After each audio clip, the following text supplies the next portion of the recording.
But our lead this hour coming from the NFL, the post-mortem. We go back in the hot tub time machine, 24 hours or so, the post-mortem of the thriller on Monday Night Football, the day after the Seahawks were given a gift by the Broncos and their coaching staff there in Russell Wilson's much ballyhooed return. Now, Pete Carroll popped up on the local radio waves there in Seattle. I forget which station. Wasn't the station we're on. But I don't know if you heard what he said or not. Maybe not. So Carroll, let me give you we actually have it. I think we have it, actually. I believe we have the audio. So Pete Carroll was asked why the Seahawks win meant so much to so many former players. There has been a number of ex-Seattle players who played with Russell Wilson who were taking great joy at this win, more so than your normal run-of-the-mill win. Well, here is Pete Carroll explaining that. You'll hear right now. Yeah, I wanted to win for all of the reasons that come along with this one. Maybe as much as anything is representing the guys that have played before. It meant a lot to those guys. And I was so thrilled to be able to hug those guys up and see them and look them in the eye. And why did it mean so much to them? Yeah, you figure that out. No, that's the dagger. That's the dagger right there. You figure that out. Oh, body blow. All right, so he's giving us latitude here to delve into the great mystery, which is really not that great a mystery. We love to parse words. It's why we're here. People say stuff, and then we break it down, put it under the microscope. That's how we roll in these parts. So let us discuss the question. What do you think Pete Carroll meant about his "you figure it out" comment, as you just heard here moments ago on the Seahawks a win over the Broncos, the former players taking such great joy out of it? So I've got graffiti, Frankenstein's Lab, and Jim McKay. And we'll combine all of these things together, and that will be the foundation of this MALLER monologue. So, listen, Pete Carroll, you heard him answering the question. He was asked a follow-up question, and it was intentionally nebulous. That last part, the you figure it out part, and obviously it was by design. Pete didn't want to put his name on it. From what we understand, he has not, did not, Pete Carroll, talk to Russ either before or after the game, and many other people around the Seahawks did, although not everyone. Some made a public spectacle out of it after the game, but Pete Carroll and Russell Wilson, it's personal. It's personal between those two. And if you're Pete Carroll, you got to say, wait a minute here.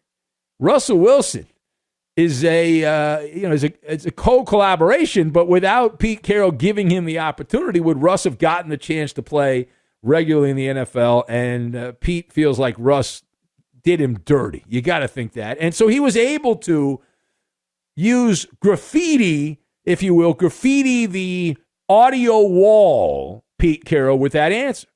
So the way we decoded this, kind of obvious that Pete Carroll was implying that the Seahawks win over Russell Wilson was just desserts, right? Just desserts. It indicates that the reports of palace intrigue around the Seahawks were not made up out of thin air. It wasn't somebody grabbing at air and claiming that this happened. Well, no, now we have something that we can look at and say this is tangible now. That comment by Pete, the whole body language thing, the whole deal. Right? And from what we've heard, there's a lot of moving parts to this story. There was a class warfare thing going on back in the day in Seattle between the Legion of Boom, the defense, which was the real reason that Seattle was so successful, and then you had Russell Wilson on the other side. So you have this conflict at loggerheads. Now the defense has been broken up. Those guys are, most of them, out of the NFL. Some are still around, but that's many years ago now. And so you have the disease of me that Pat Riley famously came up with. He talked about back in the day, chronic feelings of underappreciation and paranoia, being cheated out of the rightful share of the credit that you deserve. And Russell Wilson hasn't even gotten an MVP vote. He's gotten paid a lot of money, hasn't got an MVP vote. All right, now page 2. How did Russell a nerd. Russell Wilson becomes such a polarizing firebrand. I'm glad you asked. So much like a rom-com, one thing led to another. So the analysis on this, my 10 cents, Pete Carroll back in the day went into Frankenstein's lab. He went into the laboratory and drafted a upstart young quarterback in the third round and created a monster. And Russ started out harmlessly enough as an American underdog, third-round pick, went to 2 colleges, overcame the odds, franchise quarterback. But over time, people change, people evolve. He has undergone a metamorphosis, and he's also an odd coworker. That's another variable to this story. He's a goofball. Now, we just know the public Russell Wilson, but he's a rube. And the Venus flytrap type, if you will, right? We'll push and pull, hot and cold, that whole thing. And comes across, at least when he's talking into a microphone or a camera, as having as much value as a $3 bill. Faux knee.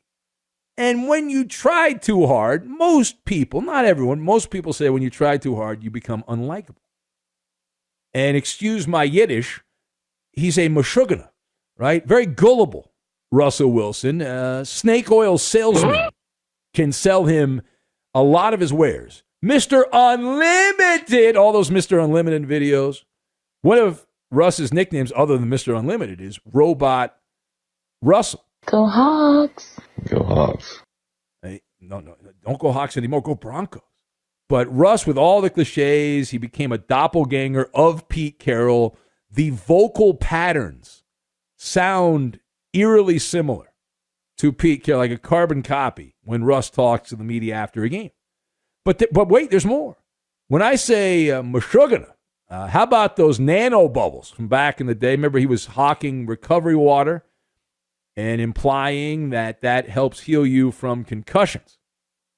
And now his latest Mishigas, Russell Wilson bragging, and this just happened after the Monday night game. I just saw this before the show, that he was bragging about getting plugged into something, this 3-prong input of electricity, this thingamajig that shocks him with like 110 volts of electricity.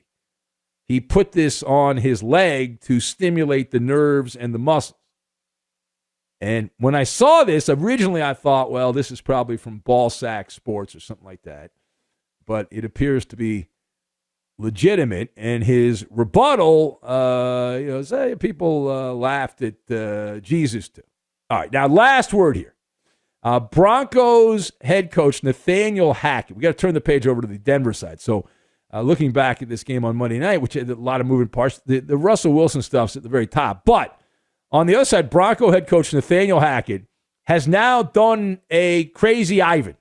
He's done a 180. So a day after he commended himself for making the call to kick a 64-yard field goal, instead of going for it on 4th and 5 at the 46-yard line of Seattle with about a minute to go in the game, and we know what happened. The 64-yard field goal was no good. Well, now Nathaniel Hackett is singing a different song. Let's go to the audio tape. Looking back at it, we definitely should have gone for it. Just, one of those things, you look back at it and you say, of course we should go for it. We missed the field goal. But in that situation, we had a plan. We had a plan. We knew that the 46 was the mark. You might want to redo the plans there. You might want to go back and hire an engineer and look over your work there. So will Nathaniel Hackett's admission of guilt calm the turbulent waters in Denver? So I'm shaking my head no. And this is one of those moments, because everyone was watching, that's going to have legs. It's going to haunt Nathaniel Hackett until he does something to trump that. And beating the Texans this weekend, should the Broncos do that, will not trump that. But it's crazy time. And there's a phrase, a good time to keep your mouth shut is when you're in deep water. And Hackett in deep water, and his regrets over the coaching malfeasance are only pouring salt into the open wound. And Hackett gets paid. He's now the head coach to make those decisions in real time, to not tell us the day after, hey, my bad. No. Now, I realize you can't bat 1,000 in real time, but you can always bat 1,000 after the fact and say, well, it didn't work, and here's why. But do better, be better, no apologies accepted. I'm not a Bronco supporter, but if I was a Bronco supporter, I would say, no. That's no good. All right, now, meanwhile, one final point. So the Broncos-Seahawks game was the highest-rated Monday Night Football broadcast in over a decade. You got to go back to 2009. That's how long the ratings, they went back and looked at the audience. And so why did the Broncos-Seahawks game get such great ratings? Was it because of Troy Aikman and Joe Buck? No. This game had all the ingredients, the 11 herbs and spices. A little bit of this, a little bit of that. It was a close game. It was a lot of emotion. And it's the perfect recipe to engage an audience. You've got bad blood. Now, most people who were watching that game were not Seahawks fans or Bronco fans. But you can relate to Russell Wilson, who was in Seattle forever, going back, playing his old team. It's like a lot of us have changed jobs over the years, going back against an old employer. It's a weird setup. But it's kind of like that old quote from the old sportscaster back in the day, Jim McKay. I learned this when I was a kid watching him on TV. The thrill of victory, the agony of defeat, the human drama of athletic competition. And that Monday night game had all of that. And thus, it was ratings nirvana. But it was not because of Joe Buck and Troy Aikman, although I'm sure they'll take credit for it sarcastically.